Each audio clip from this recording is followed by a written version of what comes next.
स्वागतम पिलामाने आम चाटशाळीर आउ एक नुआ वीडियो को तुम मानक स्वागत। आज पुणी आमे एक गणितर नुआ कौशल शिखिबा।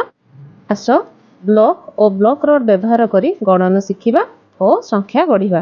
ब्लॉक रड हेउची एक शिक्षण सामग्री जहाँ संख्या को सहजरे बुझिबारे सहाय्य करे। मो ब्लॉक रड को देख, एही ब्लॉक रड रे केतोटी ब्लॉक अछि? हाँ, 10टी ब्लॉक अछि। एहार अर्थ 1टी ब्लॉक समान 1 टी ब्लॉक रड समान 10टी ब्लॉक बा 10टी ब्लॉक रो समाहार। एबे कहिलो देखि एठारे केतोटी ब्लॉक रड अछि? हाँ, एठारे 2टी ब्लॉक रड अछि। आमे जानिचु 1टी ब्लॉक रड समान 10टी ब्लॉक, 2टी ब्लॉक रड जे 20टी ब्लॉक, अर्थात एहा 20 को सूचित करूछि। एबे आउ किछि संख्या सेहि परि गढ़िबा। एबे देखो एठारे केतोटी ब्लॉक रड और केतोटी एकक ब्लॉक अछि? एठारे 3टी ब्लॉक रड और 4टी एकक ब्लॉक अछि। 3टी ब्लॉक रड अर्थात 30 और आउ 4टी एकक ब्लॉक मिसी मोट 34 हेउछि, अर्थात 34 को 3टी ब्लॉक रड और 4टी एकक ब्लॉक द्वारा देखा जाई परिबो। एबे आउ एक संख्या देखिबा। एठारे 5टी ब्लॉक रड और 4टी एकक ब्लॉक अछि।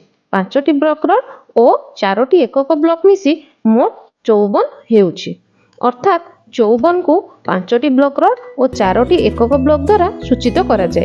ब्लॉक रड द्वारा संख्या गणन बहुत सहज होइथाय।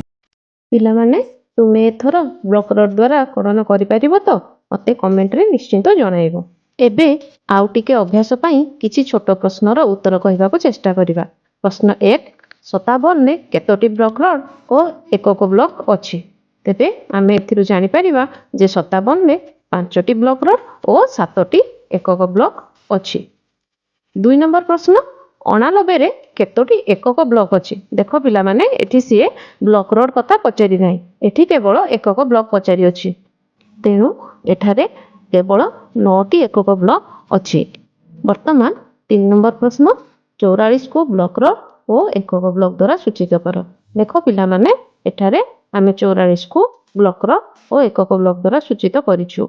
एठारे 4टी ब्लॉक रड और 4टी एकक ब्लॉक अछि जहाँ 44 को सूचित करुछि। वर्तमान परवर्ती प्रश्न, 63 रे केतोटी ब्लॉक रड अछि?